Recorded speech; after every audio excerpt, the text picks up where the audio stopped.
So if you make music or you're an audio engineer, chances are you have access to one of the most dangerous tools in audio, stereo widening. And when you're using stereo widening, you're saying to yourself, well, I'm using it sometimes to make my sound bigger. But what a lot of people may not be realizing is you could be doing a lot more harm than you are good. Right now, what I'm gonna do is show you something. And what I'm not gonna do is say what's right from wrong, but rather I wanna teach you or show you ways to identify what you are doing and if it is causing you a problem that you're not even realizing. Check this out. So right now I have a lead sound. And what I'm gonna do is I'm gonna do a little stereo widening trick on it. Listen to the before and after of this actual sound source, and then we'll talk about what we just heard. Without first.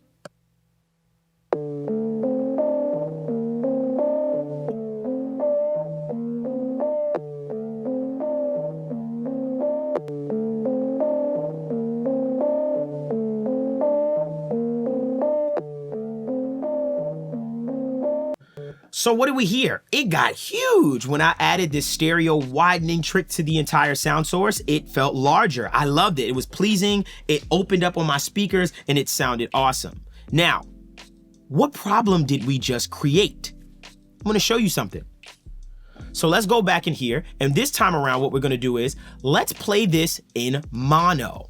So right now, you're gonna hear my playback in mono, and let's do a bypass back and forth again, without first.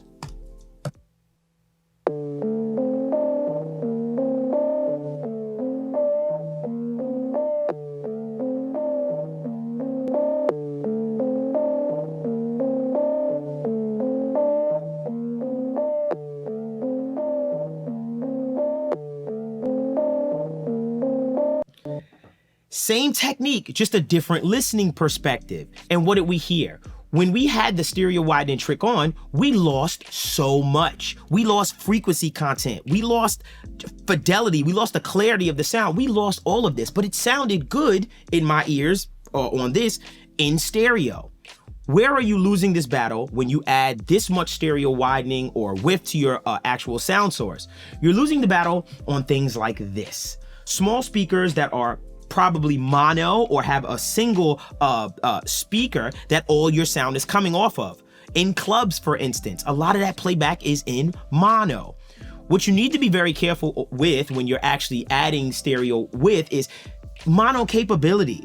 Sometimes what we don't realize is as we add all of that width, we're causing phase issues and frequencies are starting to cancel each other out. Thus, when we hear it in mono, when it's collapsed on top of each other, we notice things are gone. And what's gonna happen is when you play it back on small little speakers or a lot of the mono sound sources that a lot of people are listening to, you're gonna notice a disappearing act. You're gonna make a lot of ghost sounds in your mixes. I noticed this for myself early on in my career when I would play it back on certain speakers and I say, where's the guitar? Where's the vocal? Why are things like gone? But when I play it on my big speakers or stereo speakers, for instance, headphones and stuff like that, everything feels like it's kind of there.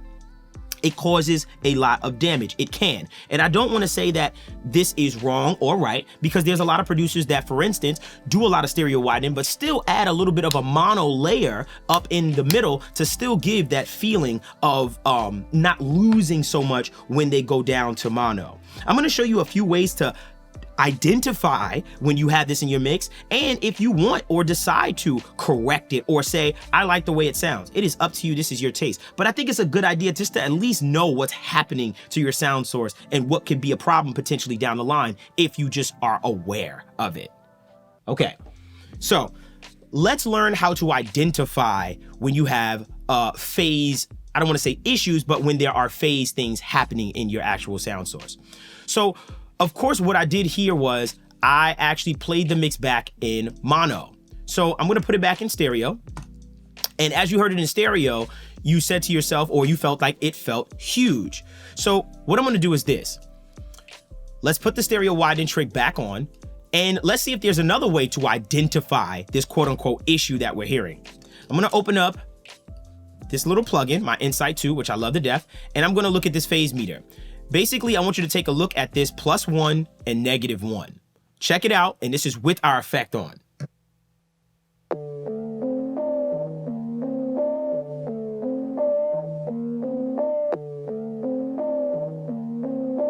So what that meter is kind of letting me know is that we have some things that are out of phase. Way I know, let's bypass this. Take it off. Look at the phase correlation meter over here now.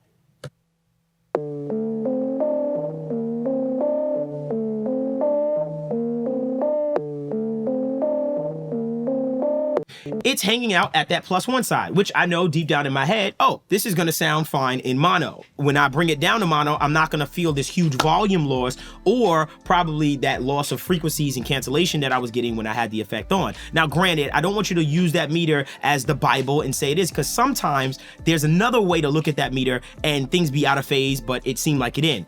That's for another day, but I just want to give you another tool within this to look at and say to yourself, okay, well, am I out of phase? Is there an issue? To me, personally, the best way to decide if you want to keep it that way or change it or fix that phase is bring it to mono. Once you bring that thing to mono, it's going to tell you everything you want to know, and you're going to be able to hear your mix in a way that you're going to have a little bit more perspective. Now, let's say, for instance, you have a sound source that a producer or artist sent you, and you're saying to yourself, well, things are out of phase. I'd love for it to be a little bit more phase. How could you fix that, right? Check this out. This is a little technique that I've been using for a little while now. And I'm not saying this is the right way to do it or the only way, but this is a way that I've been very, very fond of as of lately. And I like to use this Acoustica plugin from Studio DMI. Shout out to Luca, love him, big fan. And basically what I do is I love this function on this stereo widening plugin where basically there's a button over here that says phase limit. And what the phase limit does is it allows you to focus in on a specific band. So I could say from 60 hertz to about 6,000 hertz. I want you to take that and I want you to correct the phase. I want you to put or align that phase within that actual frequency range. And sometimes I'll use this when I feel like something is a little bit too out of phase to kind of give me a more centered sound that I then feel like I'll go on and mix and give me that mono capability in the actual mix. Check this out. So right now what I did was I took the phase limit button and I cranked it up to about 32. So what I'm gonna do is I'm gonna bypass this back and forth. Listen to this with the phase limit on, without first.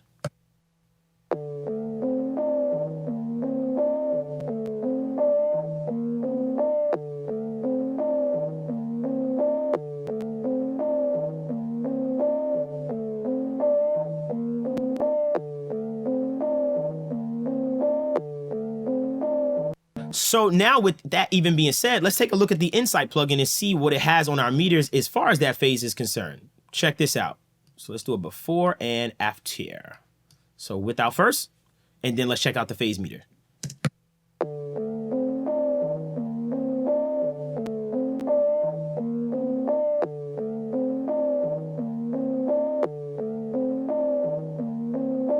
So when I put the phase limit on, you notice that the correlation meter basically just was more in phase, and I used the phase limit from the actual space control to kind of give me and align that a little bit better from that left and right perspective to kind of make things feel a little bit more in phase. Very, very handy tool. A lot of times I've used this when I feel like some things are just way too out of phase to the point where it feels super disconnected from the mix.